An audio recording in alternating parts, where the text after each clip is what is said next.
What's up, guys? Welcome back to Newswave. So all week, we've been hearing about these rumors for some sort of big announcement from Sony, and I was kind of losing hope since we're towards the end of the week, until last night when that big PlayStation announcement finally happened, just ahead of market opening, by the way, in Japan. We're gonna go over that one here today because it does look like Metal Gear Solid and Silent Hill are finally going to be getting those revivals. Also, we are going to be talking about E3 2022 and even 2023 as we got a bit of an update, kind of bringing into question the entire future of the event. And we're also going to be talking about Kirby and the Forgotten Lands with some new sales data now made public.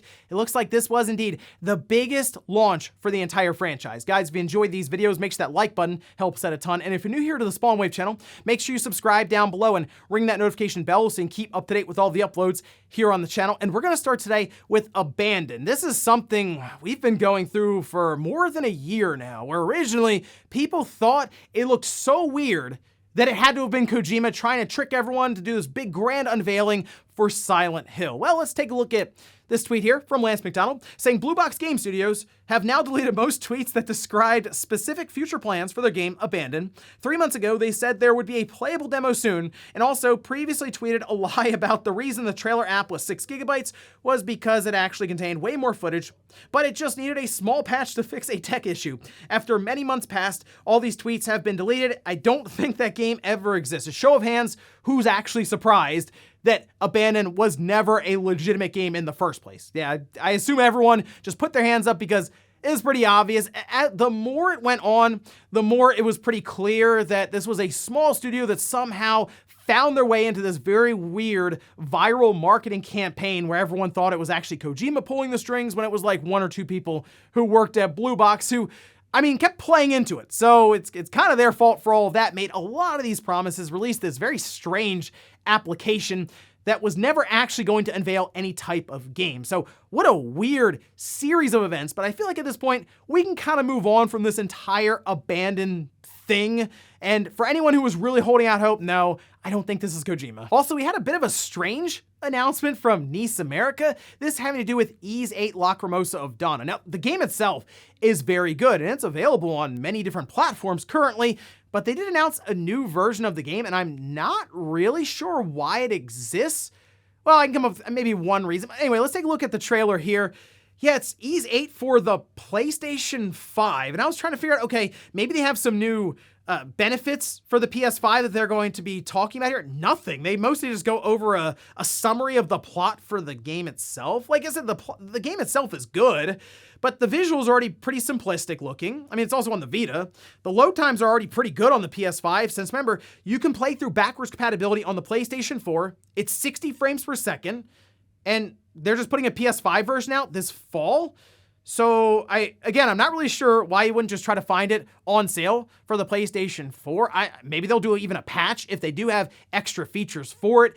The only thing I think of is they want to repackage it as a PS5 game just for the future to keep going throughout the rest of this generation with the PS5 box art and the PS5 disc. Again, strange announcement since you can just get the game currently on the PS4 and it already plays great. Oh, and it does look like Xbox Game Pass Ultimate will be seeing some different options when it comes to payment. Specifically, if you have a bunch of people in one house who all want to have their own account for Xbox Game Pass, that can stack up very quickly, especially for Ultimate, $15 a month, and you have like 4 people in the house that all want their own accounts. Yeah, that gets pretty pricey. Well, it looks like we could be seeing a family plan show up here pretty soon. This was posted up over on Windows Central from Jez Gordon saying, from our information, paying on a higher tier for an Xbox Game Pass family plan will net access for 5 players for games across the entire library and will be far cheaper than paying for 5 separate Xbox Game Pass accounts as is necessary today. This is great considering Nintendo Switch Online has that family plan, which people can take advantage of by just having a bunch of people come together, not necessarily in the same house or anything, just get put on the same account, split up the price, and it becomes much, much less per year, right? So if we get this from Game Pass, even if it's still a monthly charge, which they don't even have an annual fee currently to save, that would at least still help out rather than spend a ton of money. Like I said, 5 people, $15 a month if they all have their own Xbox in one house. yeah, that can get out of control pretty quickly. So good to hear at least they're exploring other ways for people to pay kind of as bundles with a family plan. And guys, with some of the quick news out of the way, let's get into the bigger stuff. Let's start right away with the massive announcement last night, like I said, just ahead of market opening in Japan from Sony, and it makes a lot of sense when you see it. Here we go. This is the card that went out with the press release. That's right, welcome to the family. Sony is acquiring Konami. And I had to double take it this one because it does seem too good to be true. But they do say in the press release, Konami is joining PlayStation's worldwide studios. We are honored and thrilled to join forces with this legendary developer and publisher. Please join us in congratulating our friends and partners at Konami. Immediately start thinking of all the intellectual properties that Konami currently has. Obviously, the big one, Metal Gear Solid. I mean, this could be really cool when you take like Blue Point even and combine them with that and they can do a full remake under the PlayStation Studios umbrella. Maybe we could see a full revival for Castlevania, maybe a 3D one, or they go the 2D route. Maybe they just start working on 2 different Castlevania games. Then obviously Silent Hill. In fact, now Sony could bring Kojima in. Obviously they have ties working with him. He's used the Decima engine at length with Death Stranding very, very well, by the way. You bring Silent Hill in and all of a sudden Kojima can start working on that Silent Hills game that people have been hoping to finally get. Now we're still waiting for more details as this seemed to be kind of a preliminary press release that went out. So for example, we need to find out how much Sony paid for them because we'll find out what kind of money Konami was worth then to Sony. But also, I'm curious if this means that some of Konami's back catalog would also just get thrown immediately into PlayStation Plus with that premium tier. We're still waiting to find out more about the games that'll be offered there. But this is a massive announcement for Sony. If it wasn't April 1st. I know, there goes the like to dislike ratio, but I thought I'd do this here because 1, I didn't do it last year or the year before that, and 2, this is gonna be a continuing trend all day today. I'm actually curious if anyone else tries to pull the Sony buys Konami card. Since we had those rumors, this seemed to be a layup, obviously, but that's April Fool's Day for a lot of us today. I won't have time to do a roundup for all the best ones, obviously, since tomorrow is Saturday. Maybe I'll look into that on Monday if there are any really good April Fool's Day jokes. I mean, you saw that card, right, that we had up there, with Konami logo. That took 5 whole minutes to Photoshop. I had to put it over like Blue Point's logo and cut up some of the shapes so I could hide the logo a little bit there. This segment took some planning, but I figured, hey, if someone was gonna break your heart on April 1st, at least in the morning, it was gonna be me. But let me know what you guys think about that. Hey, you never know. Maybe this is actually a rumor going around in the background, and I'm just kind of presenting it as an April Fool's Day joke, and then, oh, look, whoops, Konami is actually being purchased by Sony next month or something. Hey, we'll see. For now, though, it's April 1st, thought we'd have a little fun. Next up, let's talk about an update around E3 2022 and kind of E3 2023 as well. Look, we haven't heard much about this apparently all digital event coming up for E3, and well, it's April now. E3 is gonna happen in like 2.5 months, so you figure they'd want to start planning this one out. Well, looks like there won't actually be an event to plan for this year. And this really started to make the rounds yesterday on Twitter. We can see this posted up by Will saying, just got an email, it's official. E3 Digital is officially canceled for 2022. Lots of mixed feelings about this. And we did finally see the email that was being sent out. Steven Totillo did post this up here, saying E3 will return in 2023 with a reinvigorated showcase that celebrates new and exciting video games and industry innovations. We previously announced that E3 would not be held in person in 2022 due to the ongoing health risks surrounding COVID-19. Today we announced that there will also be no digital E3 showcase in 2022. Instead, we will devote all our energy and resources to delivering a revitalized physical and digital E3 experience next summer. Whether enjoyed from the show floor or your favorite devices, the 2023 showcase will bring the community, media, and industry back together in an all-new format and interactive experience. We look forward to presenting E3 to fans around the world live from Los Angeles in 2023. I mean, let's face it, if they tried to have an E3 2022, it was going to be all over the place, discombobulated, last minute, rushed. It probably would have felt like Capcom's presentation last year at E3, like for the whole thing.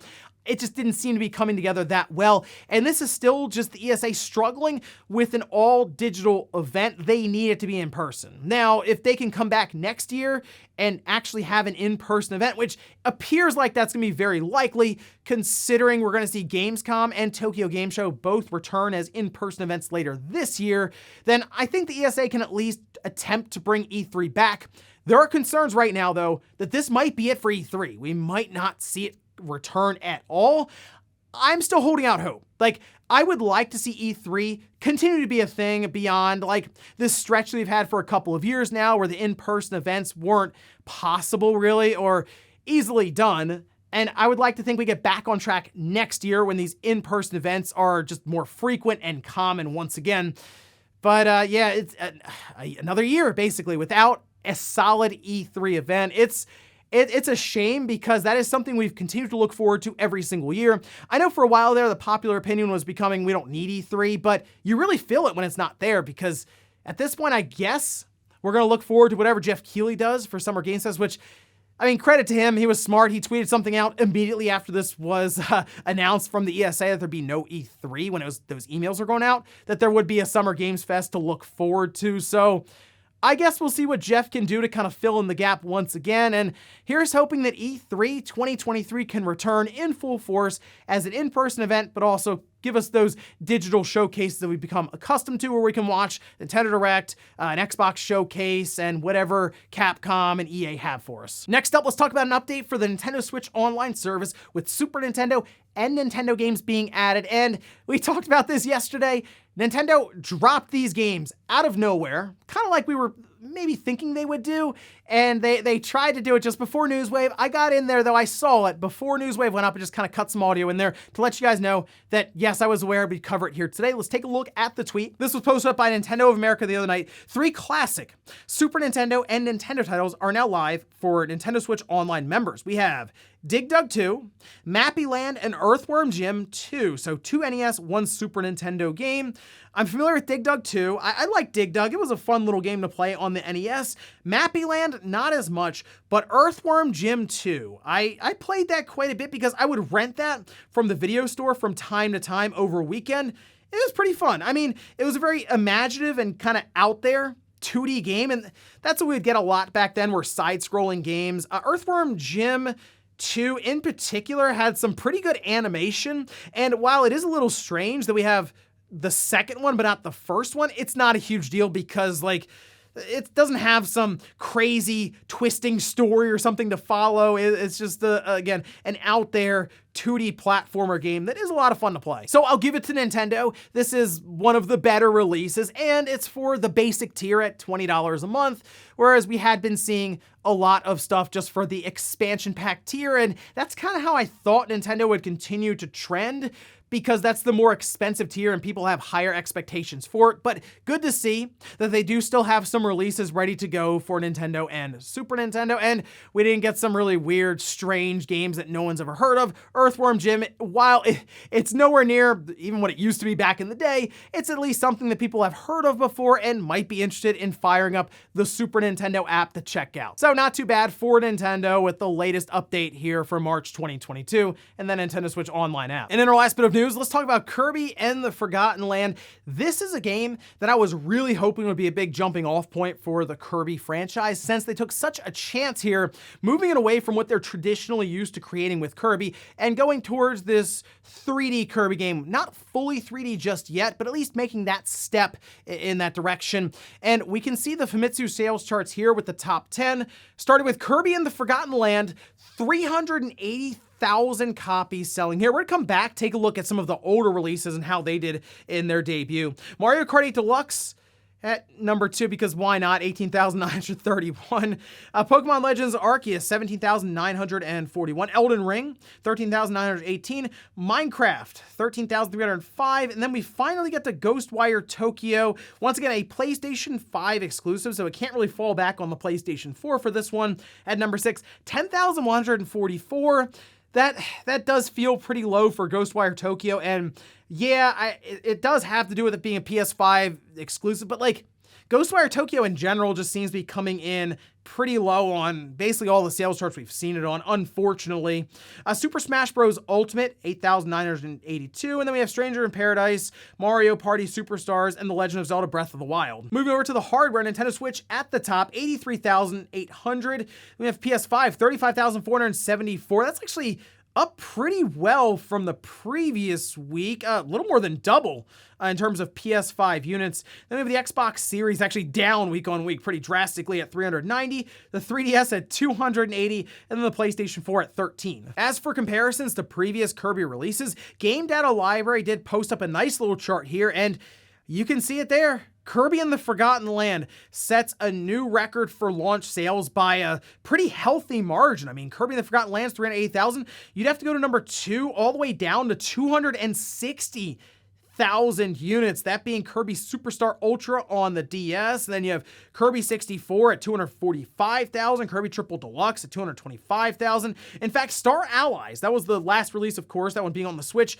223,000. I mean, that is a pretty good jump overall. So clearly they have something here with Kirby and the Forgotten Land. I like to see this when a studio like HAL obviously looked at this and said, you know what, let's finally do that 3D Kirby game, something they've talked about trying to do for even decades at this point, but they just weren't sure if they could make it correctly.